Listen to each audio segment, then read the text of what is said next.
Attack mode हो चुका है हमारा शुरू। आज है डे 2 अटैक मोड का, जहां पर आज हम करेंगे Indian eco chapter 3 chapter 4। Day 1 already आ चुका है, अटैक मोड शुरू हो चुका है। अगर तुम सच में 80 आउट ऑफ 80 लाना चाहते हो ना इकोनॉमिक्स में, अकाउंट्स में, तो अभी के अभी मुझे जाके कमेंट सेक्शन में बताओ कि तुमने डे 1 कितना कर लिया। इको की रिवीजन करी, इको के क्वेश्चन करे, अकाउंट्स के फंडामेंटल्स की रिवीजन करी, तीनों वीडियोस में से कितना तुमने डे 1 में कंप्लीट किया है। अभी के अभी जाके मुझे कमेंट सेक्शन में बताओ। 1, 2, 3 कितनी वीडियोस तुम ऑलरेडी खत्म कर चुके हो अगर तुम अटैक मोड के डे 1 को तुमने फॉलो करा है तो।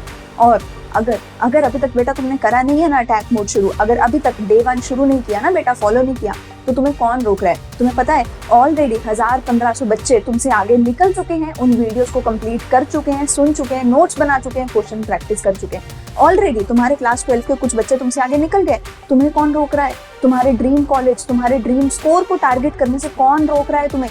बहुत दिन बचे हैं अभी, आई नो, लेकिन एक एक करके दिन खत्म होते जा रहे हैं। तो अभी के अभी कॉपी पेन उठाओ, बैठ जाओ अपनी सीट पे, नोट्स बनाओगे साथ के साथ मेरे, और पूरे का पूरा अटैक मोड सारे के सारे दिन 10 दिन कंप्लीट करोगे और मेरे साथ प्रॉमिस करोगे कि 80 आउट ऑफ 80 ला कर रहेंगे, इकोनॉमिक्स में भी अकाउंट्स में भी। 12 बजे इकोनॉमिक्स, 4 बजे इकोनॉमिक्स के क्वेश्चन और 8 बजे अकाउंट्स की रिवीजन। मैथ्स हो, अप्लाइड मैथ्स के बच्चे हो, ऊपर चैनल का लिंक मिल जाएगा। मैथ्स और अप्लाइड मैथ्स का अटैक मोड और ज्यादा जोरों शोरों से चल रहा है, तो हर चीज तुम्हारी हमने कवर कराई है। तुम्हें बस इतना प्रॉमिस करना है कि तुम 80 आउट ऑफ 80 हमें लाकर दिखाओगे। करते हैं शुरू आज की वीडियो को चैप्टर 3 चैप्टर 4 के इंडियन इको के साथ।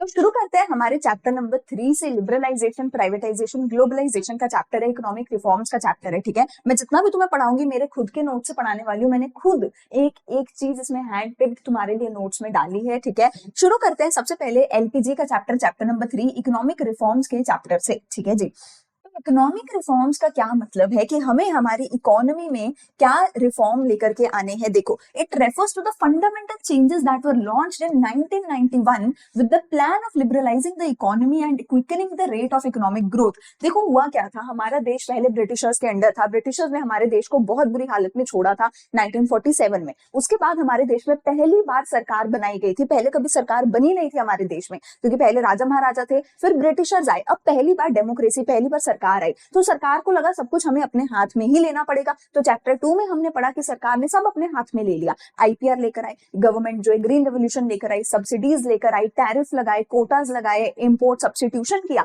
तो चैप्टर 2 में सब कुछ सरकार ने अपने हाथ में ले लिया। फिर हमें समझ आया कि अरे सरकार तो इनकैपेबल है, इनएफिशिएंट है। सरकार अपने हाथ में अगर सब कुछ ले लेगी तो इकोनॉमी तब भी खराब ही चलेगी। सरकार अकेली कुछ नहीं कर सकती, प्राइवेट सेक्टर को बीच में आना पड़ेगा। तो चैप्टर 1 में ब्रिटिशर्स, चैप्टर 2 में गवर्नमेंट हमारे देश की, एंड चैप्टर 3 में गवर्नमेंट ने साथ साथ प्राइवेटाइजेशन करी, प्राइवेट सेक्टर को भी सरकार साथ में लेकर आई। तो ये हुआ था 1991 में। इसी को हमने बोला है इकोनॉमिक रिफॉर्म्स। एक चीज बार बार कह रही हूँ, याद रखना, लैंड रिफॉर्म वर्ड आया तो chapter 2, land ceiling, abolition of intermediary, वो लिख के आओगे। और इकोनॉमिक रिफॉर्म वर्ड आया तो एलपीजी, इनके बारे में लिख के आओगे चैप्टर 3 के बारे में। तो 1991 में हुआ था। ठीक है, नरसिम्हा राव हमारी गवर्नमेंट थी 1991 में, उन्होंने इकोनॉमिक रिफॉर्म्स को शुरू किया था ताकि वो इंटरनल एंड एक्सटर्नल फेथ जो था हमारी इकोनॉमी में वो दोबारा से लेकर के आ सके। बहुत सारी पॉलिसी चेंजेस करी थी, उसके बारे में हम आगे पढ़ेंगे। लिबरलाइज किया, प्राइवेटाइज किया, ग्लोबलाइज किया, इसके बारे में आगे पढ़ेंगे।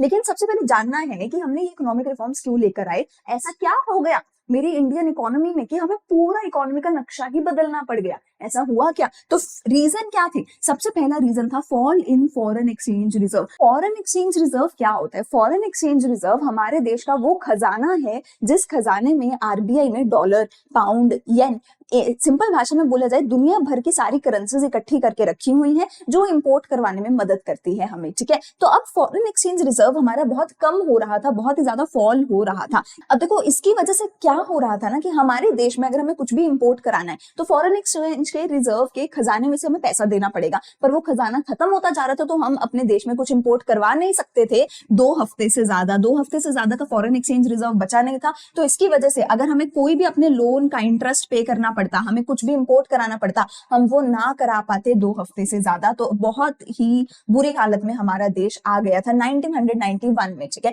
गवर्नमेंट अपने लोन्स को रीपे नहीं कर पा रही थी। ठीक है, रिजर्व जो है बहुत ज्यादा डिक्लाइन हो चुका था हमारा। ठीक है, फाइनेंशियल क्राइसिस आई थी इसके अलावा हमारे देश में। इस फाइनेंशियल क्राइसिस की वजह से क्या हुआ, देखो 1980s के करीब फाइनेंशियल क्राइसिस आए, ठीक है। अब देखो हो क्या रहा था, सरकार को डेवलपमेंट पॉलिसीज लानी थी, सरकार का रेवेन्यू बहुत कम था क्योंकि लोग गरीब थे, लोग टैक्स भर नहीं सकते थे, सरकार को पैसा दे नहीं सकते थे टैक्स भर के, पर सरकार को खर्चा तो करना पड़ेगा ना, क्यों, क्योंकि अनएम्प्लॉयमेंट बहुत थी, पॉवर्टी बहुत थी, पॉपुलेशन बहुत ज्यादा थी, तो सरकार के खर्चे बहुत ज्यादा थे, ठीक है, गरीब देश की वजह से। पर सरकार का रेवेन्यू इनकम सोर्स बहुत कम था, गरीब देश था, टैक्स भरा नहीं जा रहा था, तो सरकार खर्चा करी जा रही थी, पैसा आ नहीं रहा था, तो सरकार डेट में जाती जा रही थी, सरकार लोन लेती जा रही थी, और एक पॉइंट ऐसा आ गया था कि सरकार लोन रीपे भी नहीं कर पा रही थी, क्यों, क्योंकि फॉरेन एक्सचेंज रिजर्व भी खत्म होता जा रहा था, तो सरकार बहुत ज्यादा बुरी हालत में आ गई थी, तो सरकार को अब और ज्यादा लोन चाहिए, और ज्यादा लोन चाहिए। पीएसयूज जो थे, सरकार की जितनी भी सरकारी कंपनीज थी, वो लॉसेज में चल रही थी, उनके खर्चे बहुत ज्यादा होते जा रहे थे,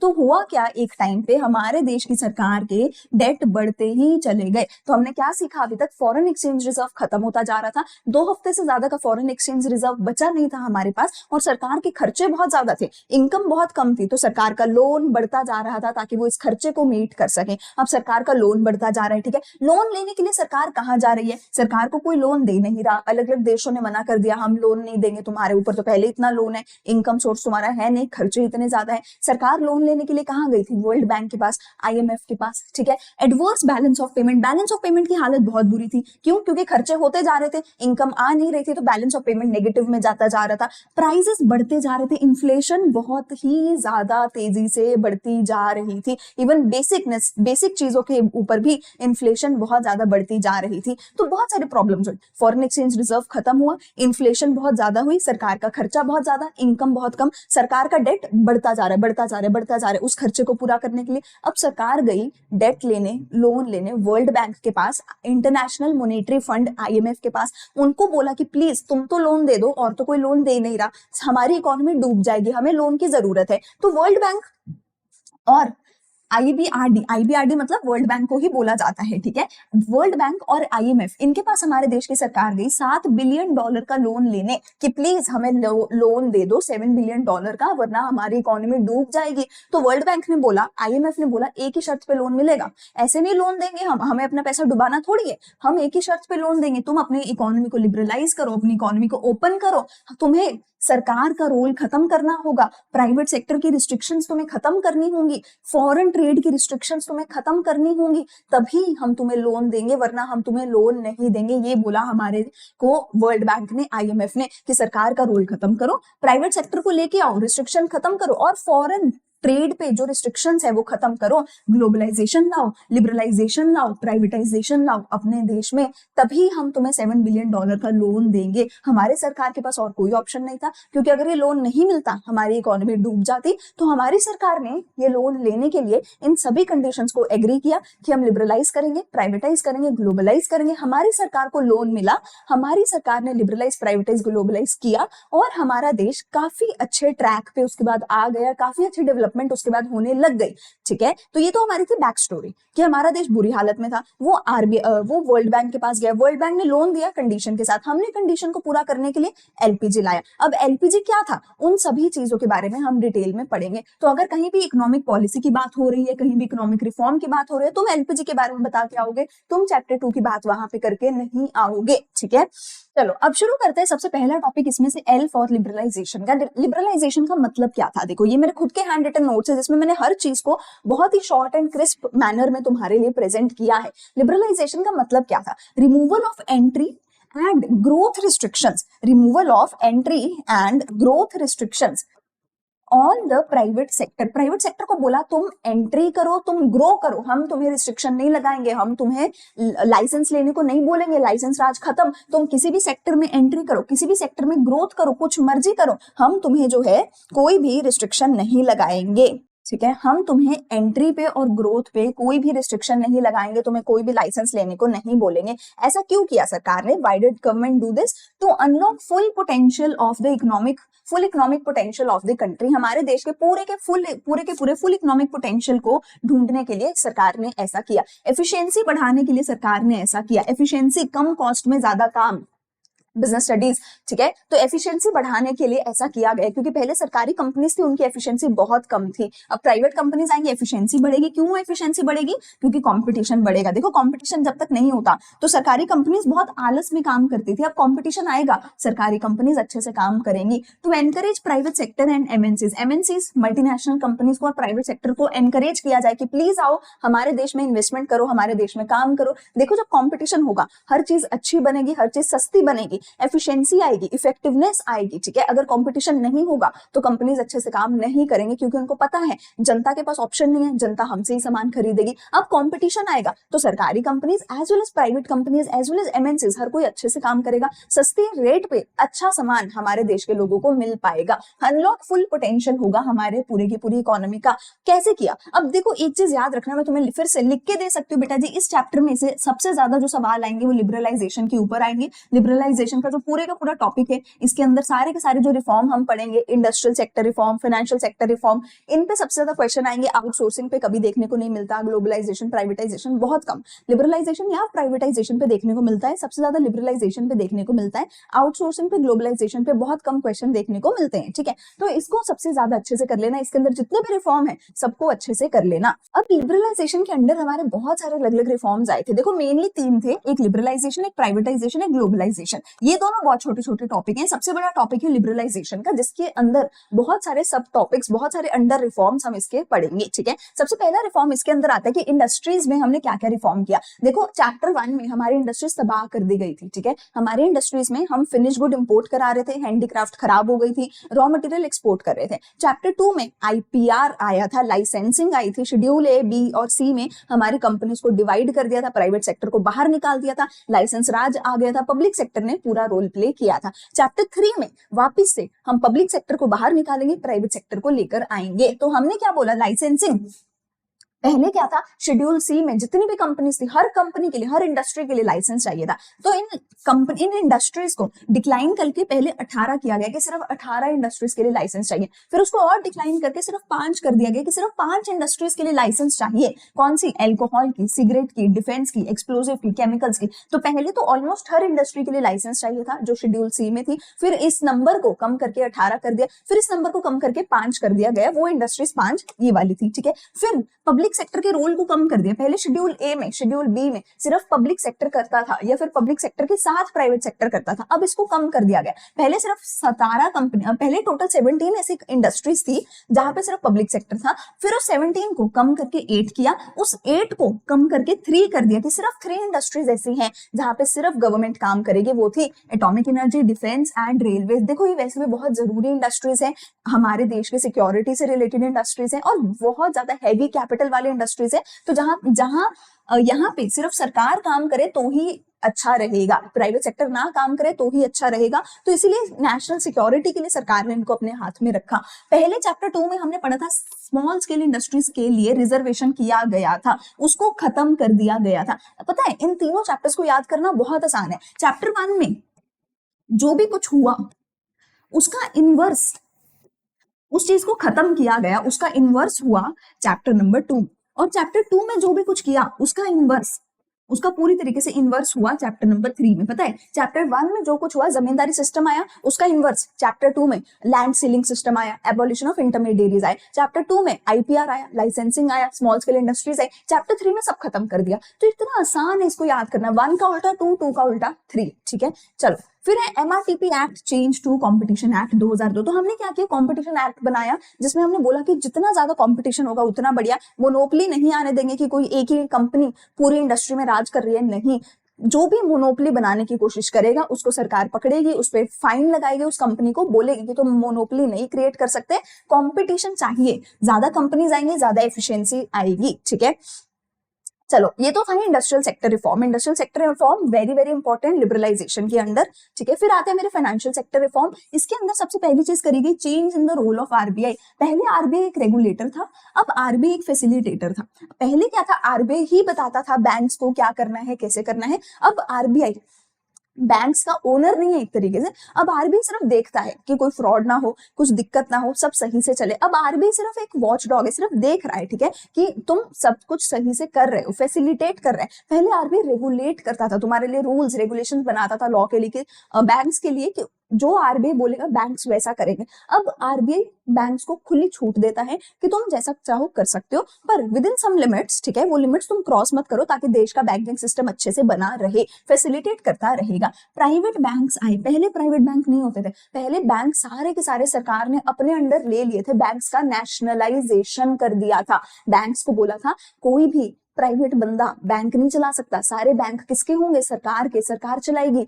अब क्या हुआ था, प्राइवेट सेक्टर बैंक आ गए थे, जिसकी वजह से रेट ऑफ इंटरेस्ट कम हो गए थे और बैंक्स की सर्विसेज बेटर हो गई थी। अब प्राइवेट लोग बैंक खोल सकते थे, पहले प्राइवेट लोग बैंक नहीं खोल सकते थे, ठीक है।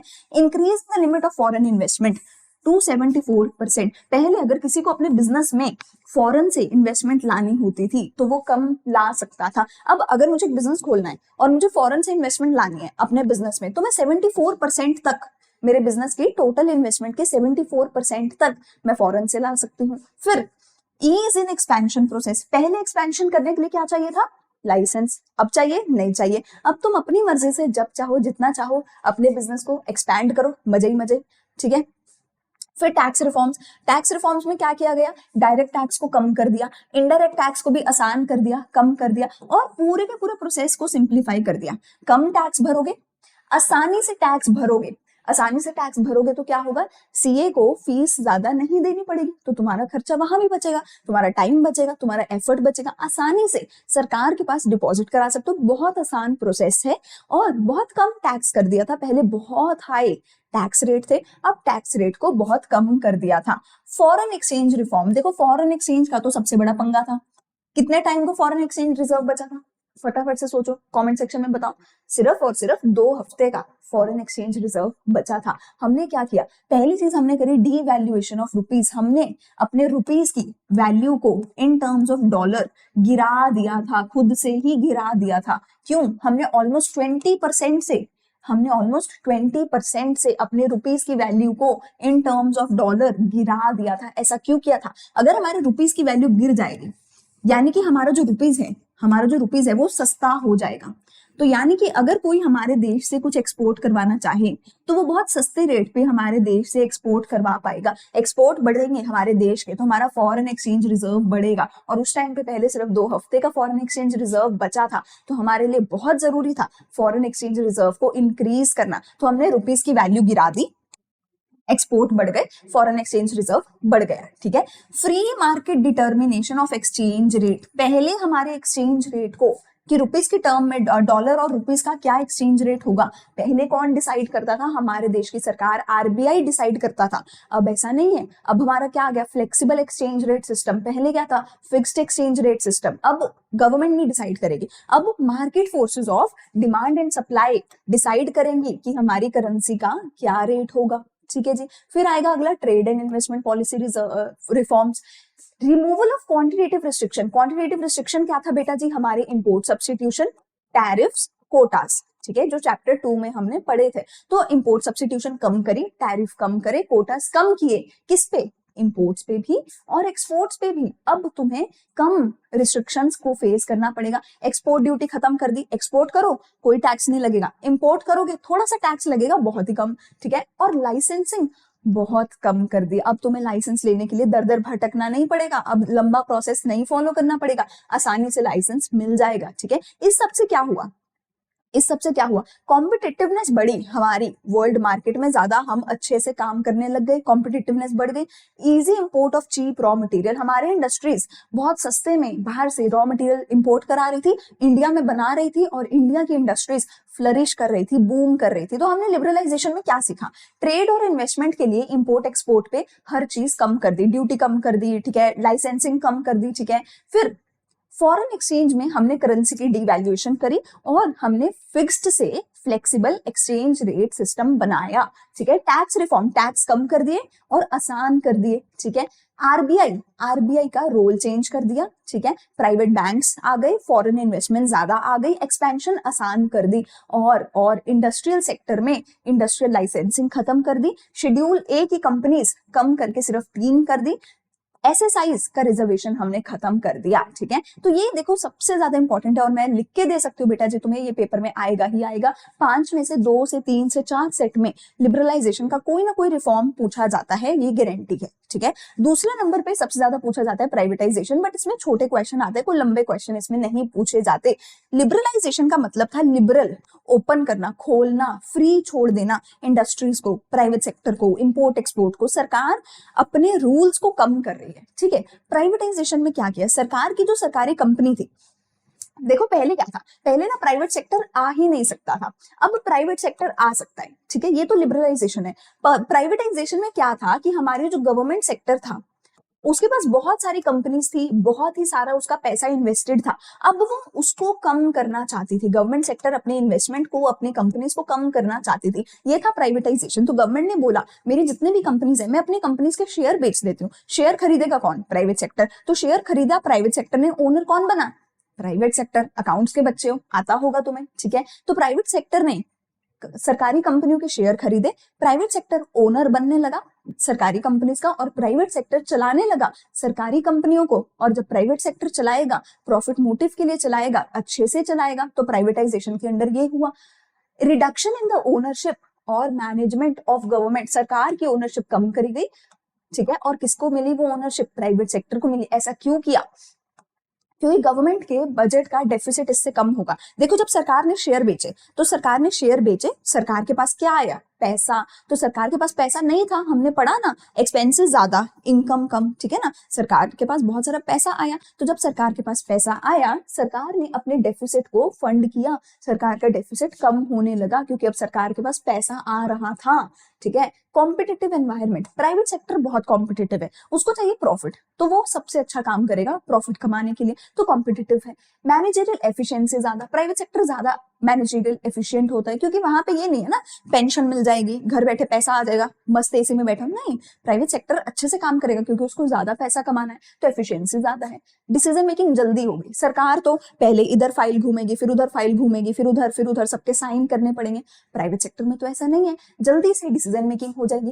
कंज्यूमर की सेटिस्फैक्शन बढ़ेगी क्योंकि प्राइवेट सेक्टर अच्छा काम करके देगा, प्रॉफिट ओरिएंटेड डिसीजन होगा, ऑलरेडी बताया मैंने।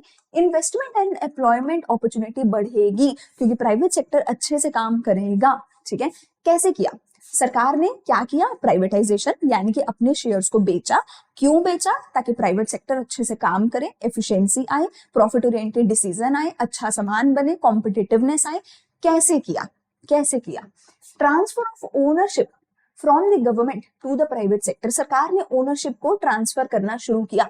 कुछ एक कंपनीज को तो सरकार ने पूरा ही बेच दिया, अपनी ओनरशिप खत्म कर दी, पूरा प्राइवेट सेक्टर को दे दिया। कुछ कंपनीज में सरकार ने 50% ओनरशिप बेची, 51% अपने पास रखी, और कुछ कंपनीज में सरकार ने बंद कर दी। कुछ कंपनी सरकार को जो लगा कि ये तो किसी काम की है ही नहीं, उन कंपनीज को बंद कर दिया गया, ठीक है। तो कुछ कंपनीज में तो ओनरशिप ट्रांसफर करी। डिसइन्वेस्टमेंट मतलब बिल्कुल ही 100% बेच दी, ठीक है। In PSUs by selling their equity to the general public, पूरी तरीके से सरकार ने बेच दी। कुछ कंपनीज में तो 51% शेयर अपने पास रखा सरकार ने, और 50% जो है बेच दिया। कुछ कंपनीज में डिसइन्वेस्टमेंट कर दी, पूरी की पूरी कंपनी ही बेच दी प्राइवेट सेक्टर को, जनरल पब्लिक को, ठीक है जी। अब क्यों नहीं करना चाहिए था ऐसा सरकार को, वैसे तो काफी लोग कहते हैं कि अच्छी बात है, कर दिया, प्राइवेट सेक्टर अच्छे से काम करेगा, सरकारी कंपनियां अच्छे से वरना चलती नहीं है। कुछ लोग कहते हैं ऐसा नहीं करना चाहिए था। क्यों नहीं करना चाहिए था, क्योंकि प्राइवेट सेक्टर सोसाइटी के लिए, गरीबों के लिए काम नहीं करेगा, प्रॉफिट के लिए काम करेगा। सोसाइटी के लिए जो सोशल वेलफेयर है वो निग्लेक्ट होगा, रिस्की है, और लॉन्ग टर्म प्रोजेक्ट्स हैं वो इग्नोर हो जाएंगे। प्राइवेट सेक्टर क्या कहता है, आज पैसा डालूं, कल प्रॉफिट बनाऊं, परसों अपना मस्त मजे करूं, ठीक है। लेकिन सरकार क्या कहती है कि देखो कुछ लॉन्ग टर्म प्रोजेक्ट होते हैं, कोई रेलवे बनाना, कोई हाईवे बनाना, कोई वाटर रिलेटेड, एयर रिलेटेड, उन लॉन्ग टर्म प्रोजेक्ट्स में पैसा लेट आता है और रिस्की होता है। प्राइवेट सेक्टर वहां हाथ ही नहीं डालेगा, चाहे वो प्रोजेक्ट कितने ही इंपॉर्टेंट हो हमारे देश के लिए, तो रिस्की और लॉन्ग टर्म प्रोजेक्ट इग्नोर हो जाएंगे। इकोनॉमिक पावर अमीरों के पास चली जाएगी, गरीब गरीब रह जाएगा, अनएम्प्लॉयमेंट होगी। क्यों? क्योंकि ना हमारे देश में ना एक वो माइंडसेट है, सरकारी नौकरी ही करनी है, लड़के की शादी तभी होगी जब उसकी सरकारी नौकरी है। अब सरकारी नौकरी तो नहीं मिलेगी भैया, क्यों? क्योंकि कंपनी सरकारी से प्राइवेट हो गई। तो अब लोग इन कंपनीज को छोड़ छोड़ के सरकारी नौकरियों की तरफ भाग रहे थे, तो इन कंपनीज की वजह से अनएम्प्लॉयमेंट हो गई। डिक्लाइन इन एग्रीकल्चर सेक्टर, देखो एग्रीकल्चर में तो तुम प्राइवेट सेक्टर को अगर लाओगे ना तो क्या होगा, तो फिर जैसे अभी रिसेंटली हुआ था कि हमारे जो किसान थे, किसान धरने पे बैठ गए थे, वही होगा। क्योंकि एग्रीकल्चर में प्राइवेट सेक्टर प्रॉफिट के लिए काम नहीं कर सकता, क्योंकि फार्मर्स बहुत गरीब हैं। तो एग्रीकल्चर सेक्टर में बहुत ज्यादा डिक्लाइन आया, क्योंकि सरकार ने सब्सिडी देनी बंद कर दी, सरकार ने सब कुछ प्राइवेट सेक्टर को सौंप दिया। तो एग्रीकल्चर सेक्टर के तो बहुत बुरे हाल हो गए थे इस सब के बाद, ठीक है, जो कि हम कंक्लूजन में भी पढ़ेंगे। फिर आता है ग्लोबलाइजेशन। ग्लोबलाइजेशन में क्या हुआ, अपनी पूरी इकोनॉमी को ओपन अप किया, इंपोर्ट कराओ, एक्सपोर्ट कराओ, जो मर्जी करो, फॉरेन से इन्वेस्टमेंट लेकर आओ, फॉरेन में जाके इन्वेस्टमेंट करो, तुम्हें खुली छूट है, ओपन इकोनॉमी है, ठीक है। Integration of national economy with the world economy, हमारे देश को दुनिया के साथ इंटीग्रेट किया गया। क्रिएटिंग अ बॉर्डरलेस वर्ल्ड, बिना बॉर्डर की दुनिया बनाई गई। क्यों जरूरी है?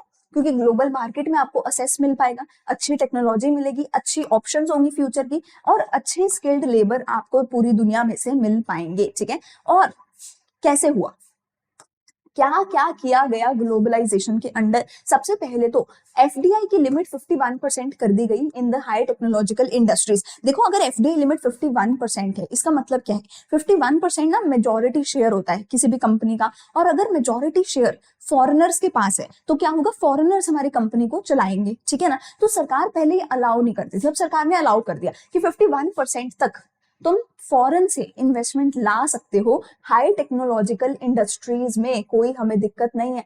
1 करोड़ तक की तुम इन्वेस्टमेंट ला सकते हो फॉरेन से टेक्नोलॉजी में, ठीक है। तुम और सरकार ने क्या किया, डिवैल्यूएशन करी 20% से, ये हमने पढ़ लिया। Indian rupee made partially convertible in 1992 and fully convertible in 1993।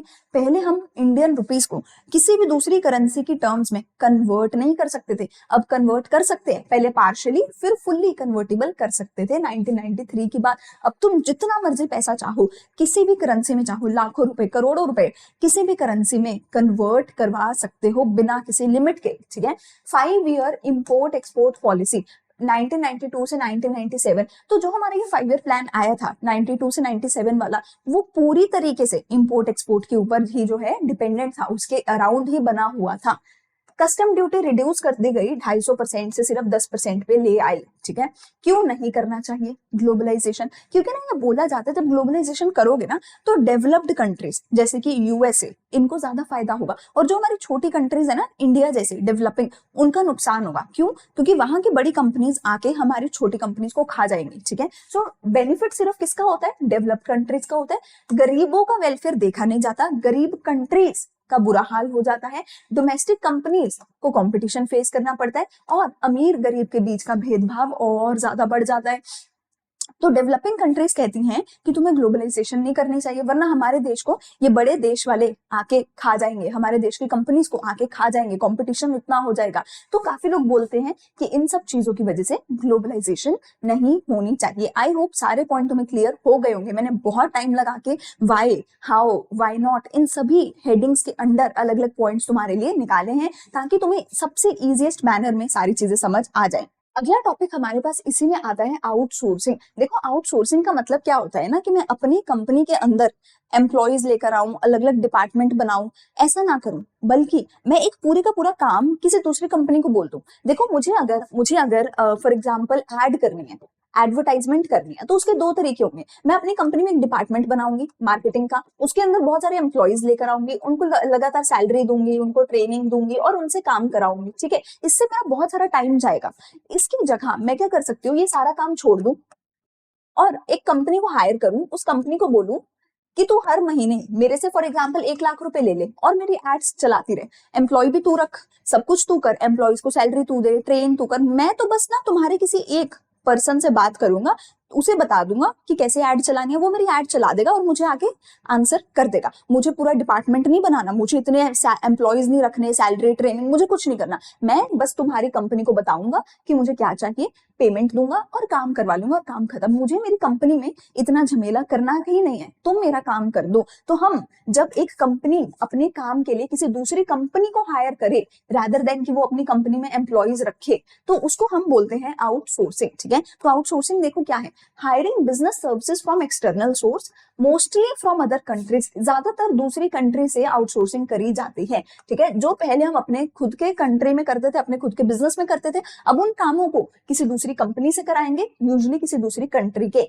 ये ग्लोबलाइजेशन की वजह से हो पाया है, उससे पहले ये हो नहीं पाता था। ठीक है, इंडिया एक बहुत अच्छी डेस्टिनेशन है आउटसोर्सिंग के लिए। क्यों? क्योंकि आउटसोर्सिंग में ना यूजुअली हमें बहुत अच्छे एम्प्लॉयज की जरूरत होती है। जैसे मैंने बोला एडवर्टाइजिंग, ठीक है, हमें बहुत अच्छे एम्प्लॉयज चाहिए जो अच्छे से एडवर्टाइजिंग कर सके किसी कंपनी के। एम्प्लॉयज सस्ते, अच्छे, स्किल्ड, एजुकेटेड कहाँ मिलेंगे? इंडिया में। तुम यूएसए में सोच के देखो, यूएसए के तो लोगों की सैलरी बहुत ज्यादा होगी, इंडिया के लोगों की सैलरी बहुत कम है। तो इंडिया में बहुत अच्छे स्किल्ड लोग हैं, फेवरेबल गवर्नमेंट पॉलिसीज हैं, बहुत सस्ते रेट पे, कम वेजेस में तुम हायर कर सकते हो, और हमारा आईटी सेक्टर बहुत ज्यादा ग्रो कर रहा है। तो इंडिया एक बहुत अच्छी डेस्टिनेशन है इसके लिए। ठीक है, क्यों नहीं करना चाहिए? अब यहाँ पे डेवलप्ड कंट्रीज बोलते हैं तुम मत करो आउटसोर्सिंग। क्यों? क्योंकि तुम इंडियंस को पैसा दे रहे हो, इंडियंस को एम्प्लॉयमेंट दे रहे हो, और अपने यूएस जैसे अपने देश के लोगों को ना एम्प्लॉयमेंट दे रहे हो ना पैसा दे रहे हो। तो यूएस जैसे डेवलप्ड कंट्रीज बोलते हैं कि इससे तो तुम क्या कर रहे हो? आउटफ्लो कर रहे हो पैसे का, एम्प्लॉयमेंट का, इंडिया का भला कर रहे हो, यूएस का नुकसान कर रहे हो।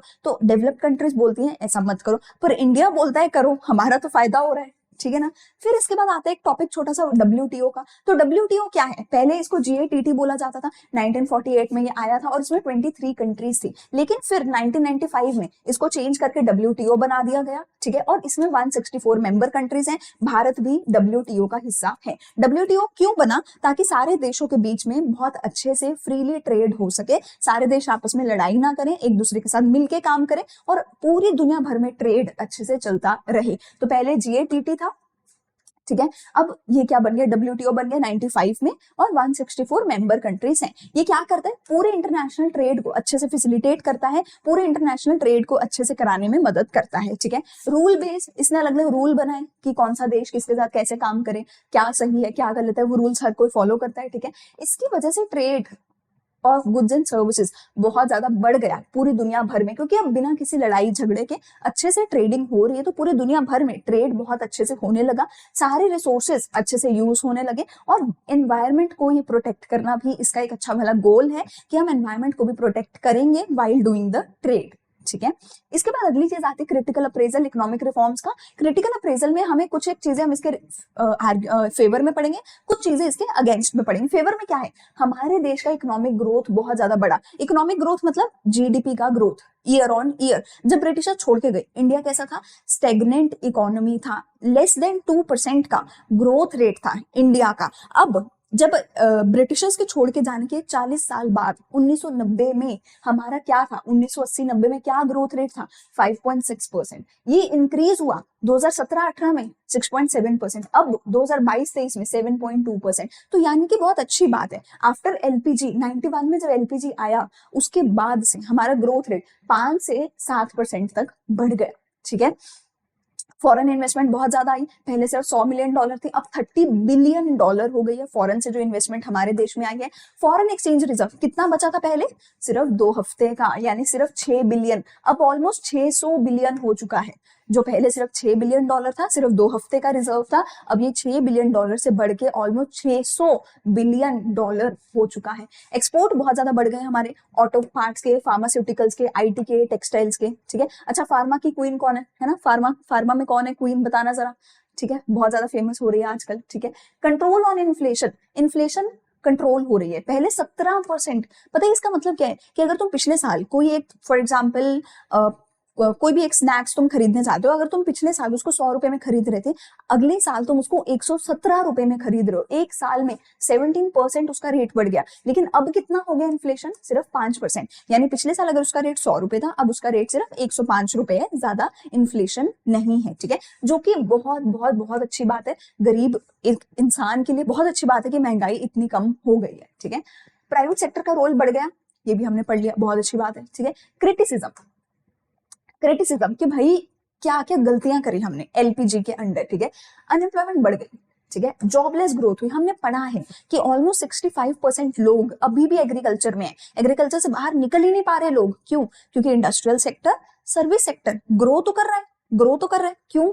टेक्नोलॉजी की वजह से। क्या वहां पे जॉब्स क्रिएट हो रही हैं? नहीं। लोग स्किल्ड नहीं है, जो नौकरियां हैं उन नौकरियों के लिए सही लोग नहीं है, जो लोग हैं उन लोगों के लिए सही नौकरियां अभी भी नहीं है, तो अनएम्प्लॉयमेंट तो अभी भी बहुत ज्यादा है, ठीक है।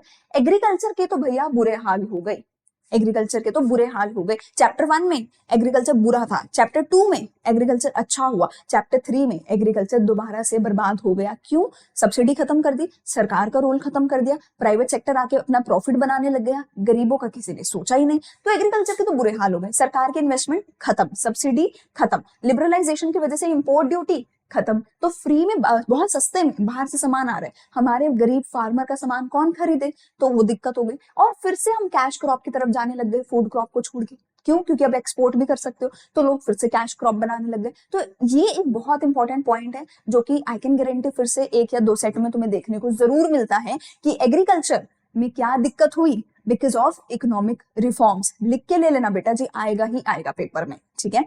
And I can guarantee you, जो मैं तुम्हें बोल रही हूँ ना बीच बीच में कि ये आएगा ये आएगा ये आएगा, मैं तुम्हें पेपर के बाद दिखाऊंगी कि जो पढ़ाया वही आया, ठीक है। चलो, low level of industrial growth, industry की ग्रोथ ज्यादा हो नहीं रही थी क्योंकि बाहर से सस्ते इंपोर्टेड गुड्स आने लग गई, तो हमारी इंडस्ट्री फिर से बुरी हाल हो गई, ठीक है। इंफ्रा कुछ अच्छा था नहीं हमारा, आज भी बहुत अच्छा है नहीं इंफ्रास्ट्रक्चर हमारा। और क्योंकि जो डेवलप्ड कंट्रीज हैं, non tariff barriers by the developed countries, developed countries ने हमारे ऊपर अभी भी बैरियर्स लगा रखे थे कि हम वहां एक्सपोर्ट करें, तो हमें अभी भी बैरियर था, पर हमने सारे बैरियर खत्म कर दिए कि हमारे देश में कोई भी आके सामान बेचे, हमें बाहर बेचने जाना है तो डेवलप्ड कंट्रीज ने अभी भी हमारे लिए बैरियर लगा रखे थे, ठीक है। इनइफेक्टिव डिसइन्वेस्टमेंट पॉलिसी, सरकार ने डिसइन्वेस्टमेंट करी, बहुत अच्छे से नहीं करी। क्यों? क्योंकि पीएसयूज, जो भी पीएसईज थे, उनके एसेट को अंडर वैल्यू किया गया, और जितना भी सरकार ने पैसा कमाया अपनी कंपनियों को बेच के, उस पैसे को सरकार ने किस लिए यूज किया? अपने खर्चे करने के लिए यूज किया, उससे कोई नई डेवलपमेंट नहीं करी सरकार ने। उस पैसे से सरकार ने कोई नया एसेट बनाया ही नहीं, कोई नई डेवलपमेंट करी ही नहीं। टैक्स सरकार ने कम कर दिया, टैक्स रेट कम कर दिया, और इसकी वजह से सरकार का टैक्स कलेक्शन और भी ज्यादा कम हो गया, तो टैक्स में बड़ी दिक्कत आई। कंज्यूमरिज्म बढ़ता चला गया, अब महंगी चीजें बनाई जा रही हैं, अब गरीबों का कोई सोच ही नहीं रहा है, ठीक है। और अनबैलेंस ग्रोथ, एग्रीकल्चर के बुरे हाल हो गए, इंडस्ट्रियल सेक्टर बढ़ रहा है, सर्विस सेक्टर बढ़ रहा है, पर एग्रीकल्चर तो डिक्लाइन पे आ गया, अनबैलेंस ग्रोथ है, ठीक है। चलो, लास्ट के 2 छोटे छोटे टॉपिक फटाफट से करते हैं, डिमोनेटाइजेशन और जीएसटी। डिमोनेटाइजेशन कब हुआ था हम ऑलरेडी पढ़ चुके हैं, मैं डिटेल में नहीं कराऊंगी क्योंकि बीएसटी में भी हम ऑलरेडी चैप्टर 3 में पढ़ चुके थे, ठीक है। 8 नवंबर 2016 को हुआ था, 500 और 1000 के नोट बंद कर दिए गए थे। 86% ऑफ हमारी करेंसी थी ये वाली, जो कि अब बंद हो गई थी, ठीक है। इसकी वजह से क्या हुआ? टैक्स एडमिनिस्ट्रेटिव मेजर था, ठीक है। टैक्स इवेजन अब नहीं हम सहने वाले, हमारी जो सेविंग्स थी वो बैंक्स में चली गई थी, और लेस कैश इकोनॉमी बन गई थी। टैक्स कलेक्शन बढ़ गई थी क्योंकि इतने लोगों ने अब पैसा बैंक में जमा कराया, तो उस सारे पैसे पे सरकार ने टैक्स कलेक्ट किया।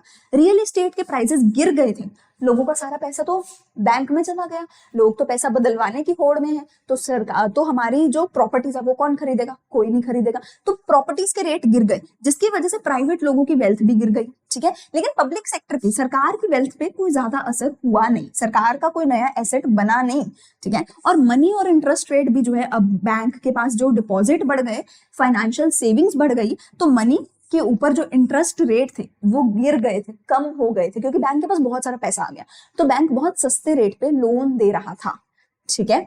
चलो, फिर आता है लास्ट जीएसटी, इसके साथ हमारा ये चैप्टर हो जाएगा खत्म। तो जीएसटी कब आया? 1 जुलाई 2017 को ये इफेक्ट में आ गया था। इसके अंदर comprehensive multi stage destination based tax है, जो कि वैल्यू एडिशन पे लगाया जाता है। देखो, जीएसटी के अंदर हुआ क्या था, पहले बहुत सारे इनडायरेक्ट टैक्स थे, 17 इनडायरेक्ट टैक्स है, 23 सेस थे, सेंटर के और स्टेट गवर्नमेंट के। जीएसटी ने बोला कि एक ही देश है, एक ही देश में तुम इतने सारे अलग अलग टैक्स भरते हो, एक ही बंदा इतने सारे टैक्स भरता है, ये तो सही नहीं है ना, तो पूरा एक देश एक ही टैक्स भरे, तो हम लिख रहे हैं जीएसटी, जिसके अंडर हमने बोला तुम्हें और कोई टैक्स नहीं भरना, सिर्फ जीएसटी भरना है। जीएसटी कब भरोगे? जब कोई चीज बेची जाएगी। पहले जब चीज प्रोड्यूस करी जाती थी तब टैक्स लगता था, अब जब कोई चीज बेची जाएगी सिर्फ तभी टैक्स लगेगा, वरना टैक्स नहीं लगेगा, ठीक है। तो डेस्टिनेशन बेस्ड है, जिस जगह पे वो चीज बेची गई उस स्टेट में टैक्स लगेगा, उस स्टेट में टैक्स नहीं लगेगा जहां पे वो चीज बनाई गई थी। ठीक है, तो ये है हमारा जीएसटी 2017 में आया था। 3 तरीके के इसके अंदर टैक्सेस होते हैं,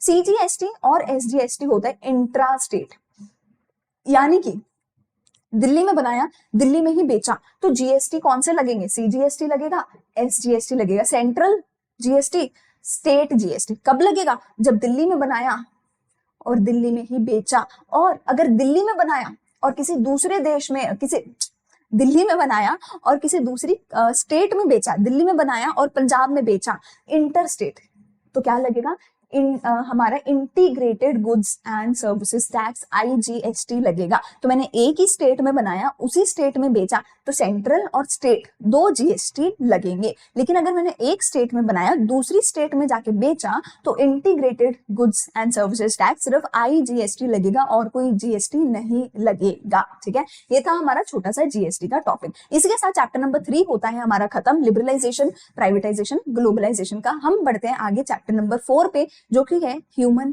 capital formation. Human capital formation क्या बोलता है हमें, कि हमें हमारे इंसानों को हमारे एसेट बनाना है, हमें इंसानों को पढ़ाना है, इंसानों को उनके ऊपर बहुत काम करना है, ट्रेन करना है, पढ़ाना है, ताकि एक इंसान हमारे देश में जो पैदा हुआ है वो हमारे देश का एसेट बने, हमारे देश की जीडीपी में, हमारे देश की इनकम में कुछ ना कुछ कंट्रीब्यूशन करे। और हर वो इंसान जो हमारे देश का नागरिक है, वो हमारे देश का सिर्फ नागरिक नहीं बल्कि हमारे देश का एसेट बने, हमारे देश का गुरूर बने, हमारे देश के लिए काम करे। ये होगा हमारा ह्यूमन कैपिटल फॉर्मेशन। ठीक है, ह्यूमन कैपिटल फॉर्मेशन में हम क्या बोलेंगे, देखो, refers to the process of adding to the stock of human capital over time. Human capital का स्टॉक बढ़ता जाए। देखो, पॉपुलेशन तो बढ़ रही है, पॉपुलेशन तो हर सेकंड बढ़ रही है, ठीक है, लेकिन ह्यूमन कैपिटल बढ़ना चाहिए। हर कोई जो पैदा हुआ है वो एक एसेट नहीं होगा, वो एक कैपिटल नहीं होगा, वो एसेट, वो एक ह्यूमन कैपिटल कोई इंसान कब बनेगा, जब वो पढ़ा लिखा है, वो ट्रेंड है, वो काम कर रहा है और जीडीपी में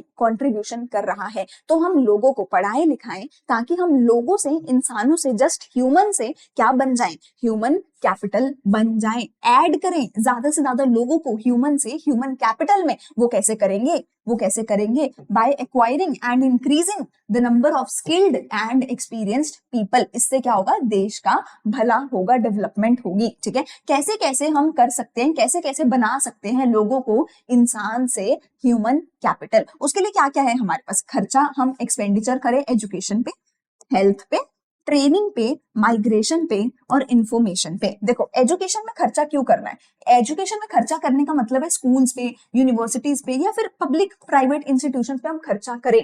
ठीक है, इससे क्या होगा, इससे लोगों की फ्यूचर में इनकम बढ़ेगी, इससे हमारी मैन पावर बिल्ड होगी, लोगों को टेक्निकल स्किल्स मिलेंगे, उनकी प्रोडक्टिविटी बढ़ेगी और हमारे देश की इकोनॉमिक ग्रोथ होगी, हमारे देश की जीडीपी बढ़ेगी। ठीक है जी, पॉपुलेशन ग्रोथ रेट कम होगा, क्योंकि जब लोग पढ़ेंगे लिखेंगे तो लोग जो है, हमारा जो है चाइल्ड मैरिजेस कम होंगी, बर्थ रेट कम होगा, फर्टिलिटी रेट कम होगा, विमेन काम करने लगेगी। इन विमेन को पता होगा कि मेरा काम सिर्फ ये नहीं कि मैं घर पे रहूं, बच्चों को संभालूं, नहीं, मुझे काम भी करना है जाके, तो पॉपुलेशन ग्रोथ रेट कम होगा। नॉलेज एंड एजुकेशन जो है वो भी अगर लोगों को मिल जाएगी तो सोशल एडवांटेजेस भी मिलेंगे, जेंडर इक्वालिटी आएगी। ठीक है, तो हमारा समाज एक बेहतर समाज बनेगा अगर हम लोगों की एजुकेशन पे खर्चा करेंगे। तो हेल्थ पे खर्चा करने से क्या होगा, हेल्थ पे खर्चा करने से देखो क्या होगा, second major source is the health sector. A person who is unwell will absolutely influence productivity. Few health related investments are providing clean and safe drinking water, therapeutical medicines etc. देखो, एक बीमार इंसान के साथ क्या होगा, बीमार इंसान को उल्टा में खर्चा करना पड़ेगा, उसके लिए हॉस्पिटल बनाने पड़ेंगे, उसको जो है उस पर बहुत खर्चा करना पड़ेगा, दवाइयों का, हर चीज का। एक बीमार इंसान काम नहीं कर सकता, बेड से कई बार उठ नहीं सकता, एक बीमार इंसान की जल्दी डेथ हो जाएगी तो वो ज्यादा टाइम तक काम नहीं कर पाएगा। लेकिन एक जो हेल्दी इंसान है उस पर खर्चा नहीं होगा, उसकी हेल्थ पे एंड ऑल ऑफ दिस, ठीक है, वो ज्यादा लंबे टाइम तक काम कर पाएगा, वो ज्यादा लंबी जिंदगी जी पाएगा और वो ज्यादा लंबे टाइम तक वर्क फोर्स में काम कर पाएगा, ज्यादा लंबे टाइम तक हमारे देश की इकोनॉमिक ग्रोथ में, जीडीपी में कंट्रीब्यूशन कर पाएगा। तो हमें लोगों की हेल्थ पे ध्यान रखना है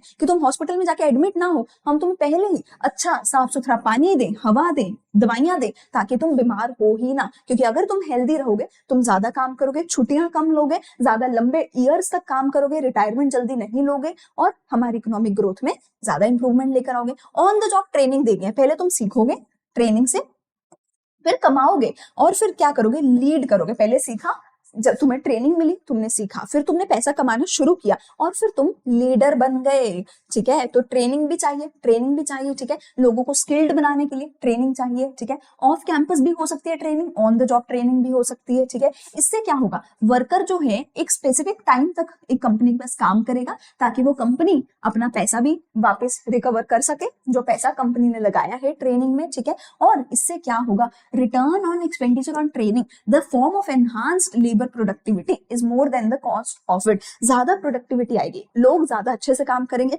एक्सीडेंट कम होंगे, लोगों की एफिशिएंसी बढ़ेगी, इफेक्टिवनेस बढ़ेगी, लोग सस्ते में काम करेंगे क्योंकि जो ट्रेंड बंदा नहीं था वो बहुत सस्ते में तुम्हारे पास काम करने आ जाएगा, तुम उसको ट्रेन करके सस्ते में उससे काम करा सकते हो। ठीक है ना, तुम्हारी इफेक्टिवनेस, एफिशिएंसी सब कुछ बढ़ेगा। तो ट्रेन करो लोगों को। ठीक है, माइग्रेशन, छोटे शहर से बड़े शहर में जाओ। ठीक है, गांव से, विलेजेस से सिटी में जाओ। ठीक है, ये देखो लोग लाइन में लगे हुए हैं जाने के लिए एक खराब जगह से एक अच्छी जगह पे। छोटे शहरों में अगर तुम्हें अपॉर्चुनिटी नहीं मिलती, बड़े शहरों में जाओ। ठीक है, रूरल एरिया से अर्बन एरिया में जाओ। ठीक है, टेक्निकली क्वालिफाइड पर्सन जैसे कि कोई इंजीनियर है, कोई डॉक्टर है, इन सबका काम बड़े शहरों में, बड़ी कंट्रीज में ज्यादा है। ठीक है, इन सभी केसेस में क्या होता है, कॉस्ट लगती है, पैसा लगता है माइग्रेशन करने में। ठीक है, चाहे एक जगह से दूसरी जगह जाने का ट्रांसपोर्टेशन का खर्चा, लिविंग का खर्चा है। ठीक है, हर चीज में खर्चा लगता है, तो हम वो खर्चा हमें करना पड़ेगा, हमें वो खर्चा करना पड़ेगा ताकि हमारे ह्यूमन, एक ह्यूमन से एक ह्यूमन कैपिटल बन सके। ठीक है, expenditure on migration is a source of human capital formation, ताकि उनका पैसा ज्यादा कमाए। देखो अगर कोई बंदा छोटे शहर में कम पैसा कमा रहा है, वो थोड़ा सा खर्चा करके बड़े शहर में चला जाए तो वो वहां जाके ज्यादा पैसा कमा सकता है, क्योंकि बड़ा शहर, तो बड़े शहर में ज्यादा अपॉर्चुनिटीज मिलेंगे, ज्यादा सीखेगा वो इंसान और ज्यादा पैसा कमा पाएगा। ठीक है, तो माइग्रेशन पे खर्चा करो। ठीक है, एंड लास्टली इंफॉर्मेशन, अगर मुझे पता ही नहीं होगा कि कौन सा कॉलेज में मैं जा सकती हूँ, कौन सा कोर्स में कर सकती हूँ, कौन सी जगह पे मैं जा सकती हूँ, कौन से शहर में, कौन से देश में, तो मैं जाऊंगी कैसे? अगर आपको पता ही नहीं कि एसआरसीसी एग्जिस्ट भी करता है, आप उसका सपना भी नहीं लोगे, आपको पता ही नहीं होगा कि एसआरसीसी में भी अप्लाई करना है। ठीक है ना, तो पहले तुम्हें पता तो होना चाहिए कौन सा कॉलेज, कौन सा कोर्स, कौन सी डिग्री, कौन सी नौकरी, कौन सी सिटी, स्टेट, कंट्री, तो उन सब चीजों पे खर्चा करना पड़ेगा। लोगों को इन्फॉर्मेशन देने के लिए खर्चा करना पड़ेगा ताकि लोगों को वो इन्फॉर्मेशन मिले, लोग उस इन्फॉर्मेशन को लें, उस पर काम करें और आगे बढ़े और ह्यूमन कैपिटल बने। ठीक है, लोगों को जब पता चलेगा कि किस नौकरी में कितनी सैलरी मिलती है तो लोग ज्यादा काम कर पाएंगे, ज्यादा पैसा कमा पाएंगे। एक्सपेंडिचर ऑन इन्फॉर्मेशन भी हमें करना चाहिए। हमने क्या सीखा, लोगों की पढ़ाई पे खर्चा करो। ठीक है, लोगों की ट्रेनिंग पे खर्चा करो, लोगों की हेल्थ पे खर्चा करो, लोगों की माइग्रेशन पे खर्चा करो। ठीक है, एंड लास्टली लोगों को इंफॉर्मेशन देने पे खर्चा करो। अगर तुम इन सभी चीजों पे खर्चा करोगे तो तुम्हारे इंसान सिर्फ इंसान नहीं रहेंगे, वो सिर्फ ह्यूमन नहीं रहेगा, वो ह्यूमन के साथ साथ कैपिटल रहेगा। देखो जब तक कोई एक इंसान सिर्फ और सिर्फ किसी देश में एक इंसान एक पैदा हो गया, ठीक है, उसको हम सिर्फ एक ह्यूमन बोलेंगे। जब वो ह्यूमन काम करने लग गया, पैसे कमाने लग गया, जीडीपी में कंट्रीब्यूशन करने लग गया, तो उस ह्यूमन को हम ह्यूमन कैपिटल बोलेंगे। और सोचो अगर पहले सिर्फ 10 लाख लोग हैं जो काम करते हैं, अब 10 लाख से 12 लाख लोग हो गए जो काम करने लग गए, इस प्रोसेस को हम क्या बोलेंगे, ह्यूमन कैपिटल फॉर्मेशन का प्रोसेस, कि ज्यादा से ज्यादा लोग ह्यूमन से ह्यूमन कैपिटल बन रहे हैं, तो ये ह्यूमन कैपिटल फॉर्मेशन हो जाएगा। ठीक है जी। अब दो तरीके की कैपिटल होते हैं, एक होते हैं फिजिकल कैपिटल, एक होते हैं ह्यूमन कैपिटल। फिजिकल कैपिटल मतलब हमारे पास जितने भी एसेट हैं, कोई मेरा घर है, ठीक है ना, कोई भी चीज है ऐसी जो भी इंसान नहीं है पर हमें पैसा कमाने में मदद कर रही है, वो फिजिकल कैपिटल होती है। इसकी हम डिफरेंस की बात करते हैं। ठीक है, इसके हम यहाँ पे ह्यूमन कैपिटल और फिजिकल कैपिटल के डिफरेंस की बात करते हैं। ये सारे नोट्स आपको मिल जाएंगे टेलीग्राम चैनल पे, मैं लिंक डाल दूंगी, नीचे डिस्क्रिप्शन में लिंक मिल जाएगा, टेलीग्राम पे नोट्स अपलोड हो जाएंगे। ठीक है, अब फिजिकल और ह्यूमन कैपिटल में क्या फर्क है? ठीक है, ये टैंजिबल एसेट होते हैं, नॉन ह्यूमन लिविंग बीइंग नहीं होते, कोई चीज, कोई प्रॉपर्टी, कुछ ऐसा। ठीक है, ये इनटैंजिबल एसेट या ह्यूमन रिसोर्स होते हैं। ठीक है, इसमें क्या होता है, हमारे ह्यूमंस के एक्सपर्टीज, एक्सपीरियंस, नॉलेज, कैपेबिलिटीज, इसलिए ये सारी चीजें देखी जाती हैं। ठीक है, तो फिजिकल कैपिटल हमारा क्या है? फिजिकल कैपिटल देखो मेरा क्या है, फिजिकल कैपिटल आसानी से बाजार में सेल हो सकता है। ठीक है, फिजिकल कैपिटल को मैं चाहूं, मैं बोलूं यार ये मेरा फोन है, 1000 रुपए, 10,000 रुपए का है, 12,000 का है, 15,000 का है, कोई आके मेरे फोन को खरीद लेगा, बहुत आसानी से इसका रेट लगाया जा सकता है। ठीक है, लेकिन ये ऐसे आसानी से सोल्ड नहीं हो सकता। ये इंसान है, इंसान को इतना में हम बेच दें, ऐसा नहीं हो सकता, ठीक है ना। इंसान के हमें इंटरव्यूज लेने पड़ते हैं, हमें देखना पड़ता है कि किस इंसान को कितने में नौकरी पे हमें रखना है। ये इंटैंजिबल है, ये टैंजिबल है, ठीक है। ये ओनर से सेपरेट हो सकता है। ये मेरा फोन है, तुम फोन को ले जाओ, खत्म बात, मैं ओनर हूँ, फोन ले गए, मेरे से अलग हो गया, लेकिन ये सेपरेट नहीं हो सकता। क्या तुम मेरे पढ़ाने की स्किल्स को मेरे से अलग कर सकते हो? नहीं कर सकते। मैं हूँ, मैं यहाँ जहाँ खड़ी हूँ मैं वहीं पे पढ़ा सकती हूँ ना, मेरे से अलग नहीं कर सकते मेरे पढ़ाने के स्किल्स को, ठीक है। मोबिलिटी, इसको मूव अप कर सकते हो आसानी से। मुझे अपने फोन को अमेरिका में भेजना है, अमेरिका से फोन मंगवाना है, आ सकता है, कोई दिक्कत नहीं है। पर अगर मुझे खुद अमेरिका जाना है, भाई साहब कितना कुछ करना पड़ेगा। ट्रम्प तो आने ही नहीं दे रहे हैं, है ना, अमेरिका से लोगों को वापस भेजा जा रहा है। तो यहाँ पे इतना आसान नहीं है, जब दिल किया, जिस देश में जाने का दिल किया चले गए, नहीं, कितने वीजा लेने पड़ेंगे, पासपोर्ट, क्या कुछ करना पड़ेगा, ठीक है। और आजकल मिलता भी नहीं है ना। लेकिन यहाँ पे तो आप आराम से इंपोर्ट एक्सपोर्ट कर सकते हो। इसका मतलब प्रोसीजर बहुत आसान है, इसका प्रोसीजर बहुत मुश्किल है, ठीक है। बेनिफिट क्या होगा इससे? सिर्फ प्राइवेट बेनिफिट होगा, मतलब जिसने फोन खरीदा सिर्फ उसको मजा आएगा, सिर्फ उसको फोन मिलेगा। यहाँ पे प्राइवेट के साथ साथ सोशल बेनिफिट भी होगा। अगर मैं एक अच्छा टीचर, अगर मैं पढ़ लिख के एक अच्छी टीचर बन गई हूँ, पढ़ लिख के ट्रेनिंग करके मैं एक अच्छी इंसान भी बन रही हूँ, तो मैं अपने साथ साथ सोसाइटी का भी भला करूंगी, ठीक है। तो यहाँ पे प्राइवेट और सोशल बेनिफिट होगा। यहाँ पे डेप्रिसिएशन होती है, ठीक है। It is also subject to depreciation but it could be avoided by expenditure on education and health. यहाँ पे तो डेप्रिसिएशन लगेगी लगेगी। फोन आज नहीं तो कल खत्म हो जाएगा, खराब हो जाएगा, खत्म हो जाएगा, लेकिन यहाँ पे डेप्रिसिएशन तो लगेगी। पर अगर मैं अपने आप के ऊपर काम करती रहूं, टेक्नोलॉजी अब सीखती रहूं, ठीक है, अपग्रेड होती रहूं, तो डेप्रिसिएशन यहाँ पे कम लगेगी और अवॉइड करी जा सकती है, ठीक है। चलो ये हो गया ह्यूमन कैपिटल, फिजिकल कैपिटल। इसके बारे में थोड़ा सा डिफरेंस पढ़ लेना, ज्यादा इंपॉर्टेंट नहीं है बट फिर भी तुम एक बार पढ़ लेना, ठीक है जी। इस चैप्टर में से सबसे ज्यादा इंपॉर्टेंट बात करी जाए, अगर क्वेश्चन आता है, पहली चीज इस चैप्टर में इस क्वेश्चन बहुत कम आता है, 2 से 3 नंबर में ही हमें देखने को मिलता है। अगर देखने को मिलता है तो क्या देखने को मिलता है? जो 5 सोर्सेज ऑफ ह्यूमन कैपिटल हमने पढ़े वही देखने को मिलता है। इसकी आगे वाली चीजें इंपॉर्टेंट बहुत कम है, हम थोड़ा थोड़ा पढ़ लेते हैं। पहली चीज है human capital and economic development. Economic development में ह्यूमन कैपिटल कैसे पार्टिसिपेट करता है? देखो इस चैप्टर में से क्वेश्चन कैसे आता है कि ह्यूमन कैपिटल फॉर्मेशन कैसे हमारे देश की इकोनॉमिक ग्रोथ में, हमारे देश की इकोनॉमिक ग्रोथ में कैसे कंट्रीब्यूशन करेगा। तो उसके लिए बेटा तुम्हें कुछ नहीं करना, जो तुमने ऊपर पढ़ा है तुम वही सारी चीजें लिख के आ जाओ कि इंसानों की एजुकेशन पे खर्चा करो, ट्रेनिंग पे खर्चा करो, हेल्थ पे खर्चा करो, वेलबींग पे खर्चा करो, पंचुअलिटी पे, problem solving, people management, communication skill. अगर तुम इंसानों की इन सभी चीजों पे खर्चा करोगे तो तुम्हारे इंसान क्या होंगे? इफेक्टिव होंगे, एफिशिएंसी आएगी, प्रोडक्टिविटी आएगी, ज्यादा स्किल्ड होंगे, ज्यादा पैसे कमा पाएंगे, ज्यादा सामान प्रोड्यूस कर पाएंगे, एक्सपोर्ट कर पाएंगे, समझ रहे हो, आउटसोर्सिंग कर पाएंगे, ठीक है ना। तो इन सब की वजह से हमारे देश की इकोनॉमिक ग्रोथ हो पाएगी। तो देखो इनमें कुछ नया लिखना ही नहीं है इस क्वेश्चन में, जो तुमने 5 सोर्सेस पढ़े, माइग्रेशन, इंफॉर्मेशन, वही लिख के आ जाओ कि ये सारी चीजें हमारे देश के इकोनॉमिक ग्रोथ में मदद करेंगी, ठीक है। इकोनॉमिक वैल्यू बढ़ाएंगी, लोग ज्यादा पैसा कमा पाएंगे, ठीक है। एजुकेशन से, ट्रेनिंग से, प्रॉब्लम सॉल्विंग स्किल से लोग ज्यादा पैसा कमा पाएंगे, किसी भी इंसान की इनकम बनेगी जब वो एजुकेटेड होगा, उनको ट्रेनिंग मिलेगी, हेल्थ, ऑल ऑफ दिस, जब ये सब कुछ चीजें मिलेंगी तो एक इंसान पहले से अच्छा हो जाएगा। इकोनॉमिक डेवलपमेंट में भी तो वो ऑब्वियसली हेल्प करेगा। कैसे करेगा? ज्यादा नौकरियां मिलेंगी लोगों को, ज्यादा नौकरियां बनाई जाएंगी, ठीक है। Business, keeping businesses and getting new ones, नए नए बिजनेस खुलेंगे। जब लोग पहले से बेहतर होंगे तो लोग नए बिजनेस खोलेंगे, स्टैंडर्ड ऑफ लिविंग बढ़ेगा, ठीक है। ज्यादा लोग होंगे, ज्यादा बिजनेस होंगे तो टैक्स भी ज्यादा पे किया जाएगा, सरकार की इनकम भी ज्यादा होगी। अब देखो आज के देश में, आज के डेट में भी हमारा देश बहुत गरीब है, ठीक है। ऑलमोस्ट पता नहीं कितने 90% लोग तो है ना टैक्स ही नहीं पे करते। सोचो क्यों नहीं करते? क्योंकि सरकार ने टैक्स की जैसे लिमिट रखी हुई है कि 8 लाख, 10 लाख, 12 लाख, हर साल लिमिट सरकार बढ़ाती है कि 8 लाख, 10 लाख, 12 लाख तक जिसकी इनकम है वो टैक्स पे नहीं करेगा। और कितने लोग हैं हमारे देश में जिसकी 12 लाख इनकम है? बहुत कम, बहुत कम, ठीक है। तो कितने ही 90-95% लोग तो टैक्स पे ही नहीं कर रहे, तो सरकार की इनकम आ ही नहीं रही। तो अगर लोग अमीर बनेंगे, उनकी इनकम बढ़ेगी तो सरकार को टैक्स भी ज्यादा मिलेगा, ठीक है ना। More productive use of property, ज्यादा अच्छे से यूज करे जाएंगे रिसोर्सेज को, कम्युनिटी के एसेट ज्यादा अच्छे से यूज होंगे। सेलिंग मोर लोकल प्रोडक्ट, ज्यादा लोकल प्रोडक्ट बनाएंगे, इंपोर्ट नहीं करना पड़ेगा। ज्यादा स्किल्ड वर्कर्स आएंगे। तुम्हें पता है हमारे देश में कितने स्किल्ड वर्कर्स हैं? सिर्फ 2%, 5% ऑफ अवर पॉपुलेशन, सिर्फ 5% ऑफ टोटल पॉपुलेशन स्किल्ड है। वेर एज चाइना में जाके देखो, कोरिया में जाके देखो, 90% तक लोग टोटल पॉपुलेशन स्किल्ड है, इंडिया में सिर्फ 5%। तो हमें स्किल्ड पॉपुलेशन बढ़ानी पड़ेगी भाई, बहुत बुरी हालत है हमारे देश की, ठीक है। चलो, इंपॉर्टेंस और role of human capital formation क्यों इंपॉर्टेंट है भैया, क्यों है इंपॉर्टेंट हमारे लिए, देखते हैं। देखो, तो सबसे पहली चीज क्यों है हमारे लिए इंपॉर्टेंट, क्योंकि प्रोडक्टिविटी ज्यादा आएगी, हम ज्यादा सामान बना पाएंगे, हम ज्यादा सामान बेच पाएंगे, आउटसोर्सिंग अच्छे से होगा, एक्सपोर्ट अच्छे से करेंगे, जीडीपी ग्रोथ होगी, हम नई नई इन्वेंशन करेंगे, नई नई इनोवेशन करेंगे। देखो, कोई भी इलिटरेट पर्सन, कोई भी ऐसा पर्सन जो स्किल्ड नहीं है, वो इन्वेंशन नहीं कर सकता, ऑब्वियस सी बात है ना। कोई जो इंजीनियर बन गया, डॉक्टर बन गया, बहुत पढ़ लिख गया, वो कोई नया इन्वेंशन करेगा। अच्छा, कोई नया इन्वेंशन किसी ने किया तो एक इलिटरेट पर्सन तो उसको अडॉप्ट भी नहीं कर सकता। आज की डेट में एक नई चीज आई है, एआई।